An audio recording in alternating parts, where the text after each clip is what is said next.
Hello mga ka-IT! Okay, mga ka-IT, nandito na naman si Pinoy IT Guy. So, for today mga ka-IT, sasagutin natin yung isang YouTube comment kay Boss JR Gamu 5678. Sir Don, gawa naman kayo explanation about sa command na no auto summary at kailan siya dapat gamitin sa real world scenario at anong advantage nito. Salamat. Ako, alam nyo ba mga ka-IT, itong no auto summary na to, dito rin ako nag-struggle dati nung nag-aaral ako ng CCNA back 2010, okay?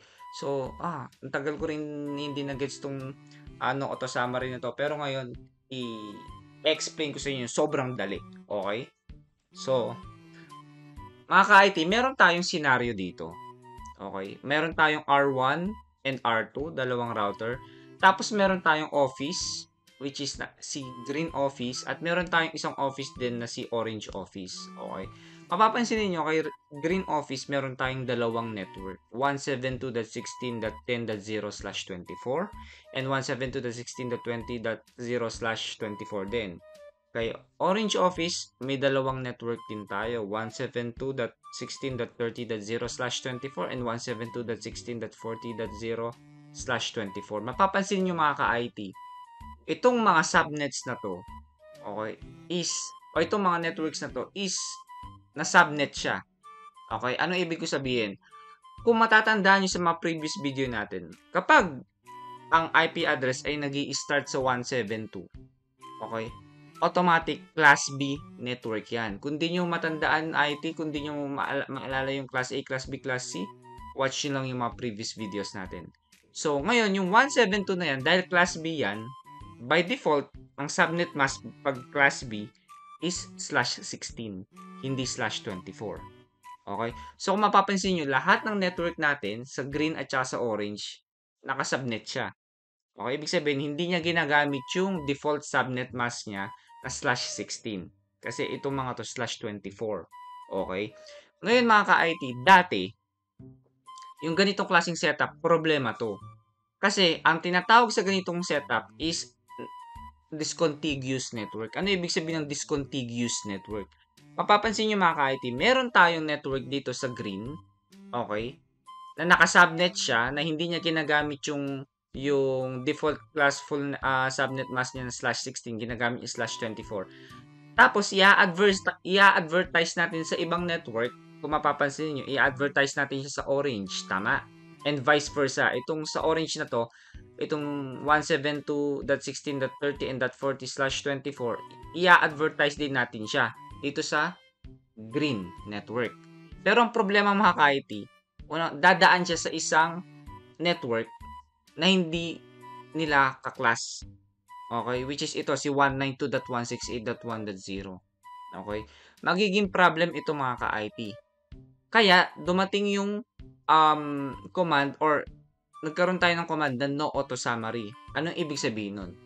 By default kasi mga ka-IT, before yung iOS version na 15.x something, before yung ganong klaseng version ng software natin sa Cisco, by default, yung mga Cisco routers natin, naka-enable yung auto summary. Ibig sabihin nun mga ka-IT, kahit /24 itong mga network na to at gusto natin siyang, itong green na to, kahit /24 yung naka-attach kay router, pag gusto niyang i-advertise yan kay R2, by default, hindi /24 ang gagamitin niya.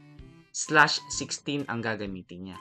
So, ang mangyayari niyan, i-advertise ni R1 kay R2, imbis na 172.16.10 or imbis na 172.16.20.0/24, ang i-advertise niya is 172.16.0.0/16.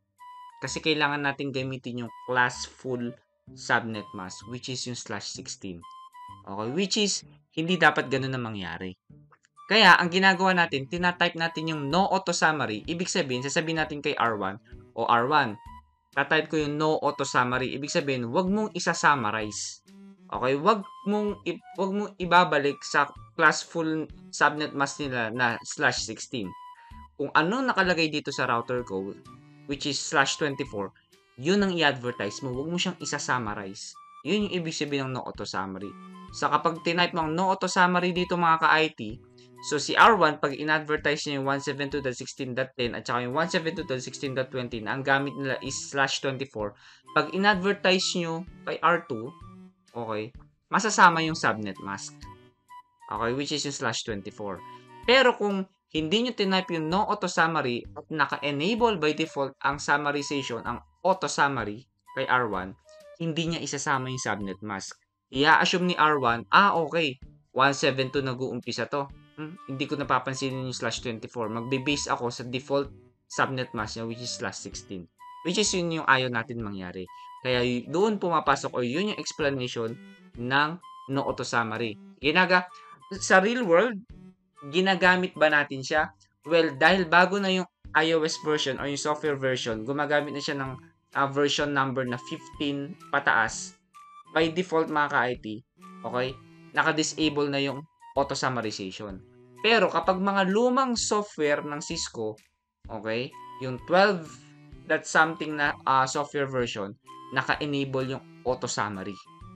Okay? Kung bago na pero minsan dahil gusto natin ma-make sure na naka disable yung auto summarization, minsan tina-type pa rin natin yung no auto summary. Pero yung mga makabagong software version kasi ngayon, hindi mo na kailangang i-type. Okay? So mga ka-IT, pakita ko sa inyo. So ito mga ka-IT, okay? Yan. Mas maganda kasi kung ide-demo natin. Okay? Tingnan nyo to.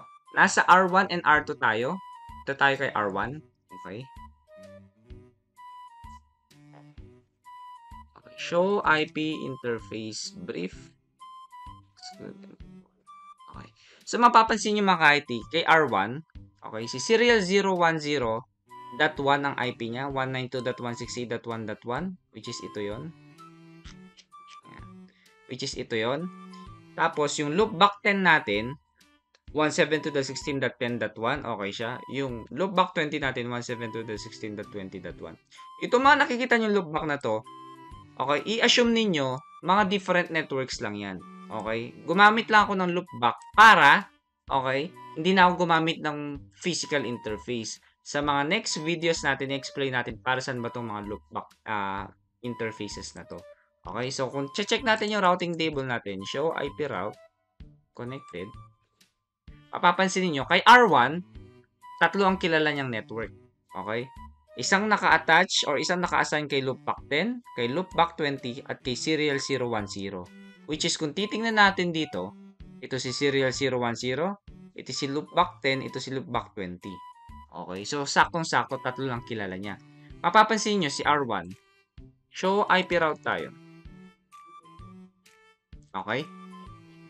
Hindi niya kilala si 172.16.30.something and si 40.0. Okay? Hanapin nyo dito kay R1, hindi niya kilala. Wala siyang makikitang 30 and 40 dito. Okay? Punta naman tayo kay R2. Si R2 ganun din. Si R2 by default, ang makikita lang niya sa routing table niya is tatlong network. Okay? Yung naka-attach sa kanya kay serial 011, yun dalawang loopback niya. Kay loopback 30 at kay loopback 40. So, double check natin mga ka-IT. Punta tayo kay R2. Show IP route connected. Okay. Tatlo lang yung kilala niya. From R2's perspective, si 30, si .40, at si 192.168.1.0. So, kung check natin yung full routing table, mapapansin niyo from R2's perspective, hindi naman niya kilala yung network ni Green. Si 10.0 and si 20.0. Kung titignan niyo yung R2 natin, wala kang makikitang 172.16.10 and .20 dyan. Okay? So, kasi, si R2, hindi siya naka-directly attach kay 172.16.10 and then .20. Ganon din si R1. Hindi siya directly naka-attach dun sa .30 and .40. So, anong gagawin natin dyan? Gagamit tayo ng routing protocol. Okay? Gagamitin natin EIGRP. Okay? Bakit si EIGRP? Kasi, mga ka-IT, si EIGRP at saka si RIP, okay, naka-enable yung auto summarization nila. Kaya papakita natin. So, from R1, router EIGRP, let's say 25. Okay? Ta-type natin yung tatlong network. Network, okay, 172.16.10.0, tama ba? 172.16.10.0 and 20.0, okay? 0. question mark, wildcard bits. Ang wildcard bits natin, ano yan, optional yan. Pwede ko siyang ilagay, pwede ko siyang hindi. Okay, so, for me, sige, dito sa R1 lagay natin. Okay. Tapos, network, 172.16.20.0, 0.0.0.255, up, 172.16.20, wala siyang, kulang ng dot dito. Okay.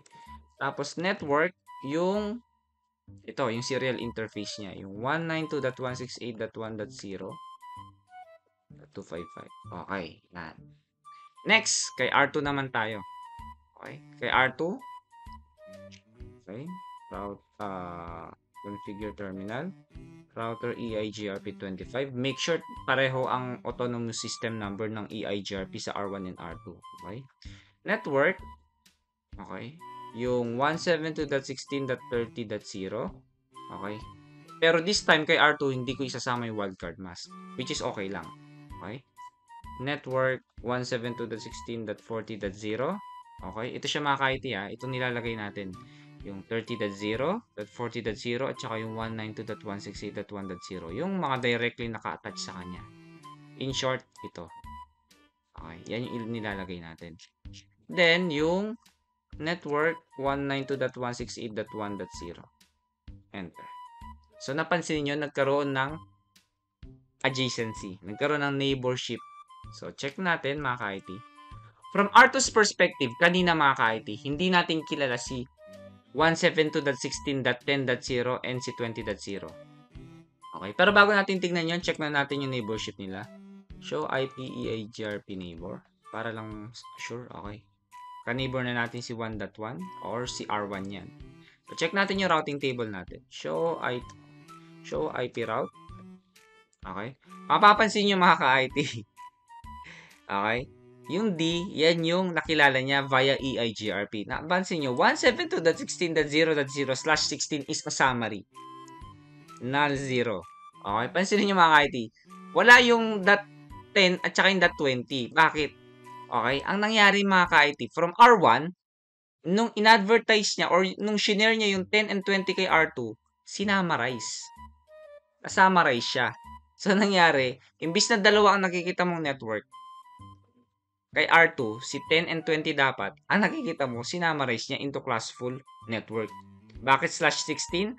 Kasi yung first IP address is nag-i-start sa 172. Again, para ma-identify nyo kung class A, class B, or class C siya, yung first IP address niya. Okay, may ranges tayo niyan. Okay, check natin si R2. Okay. And show IP route.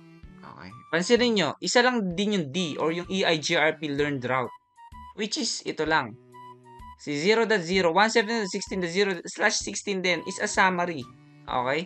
So, mga ka-IT, tip lang, shortcut lang, show IP route EIGRP para ma-filter out lang natin yung ipapakitang routing table is yung mga kilala lang via EIGRP. Okay? So, ito yan. So, para si R1, para makilala niya yung dalawang subnet na meron si R2, which is si 30 and 40, para makilala niya talaga yan, okay, kailangan natin i-disable yung auto-summarization. So, punta tayo both. Ganun din si R2 rin. Para makilala niya si 10.0 and si 20.0, kailangan din natin i-disable yung auto-summary. Okay? So, punta tayo kay R1. Balik tayo sa router EIGRP25. Type lang natin no auto-summary. Enter. Okay? Okay, R2. Punta rin tayo.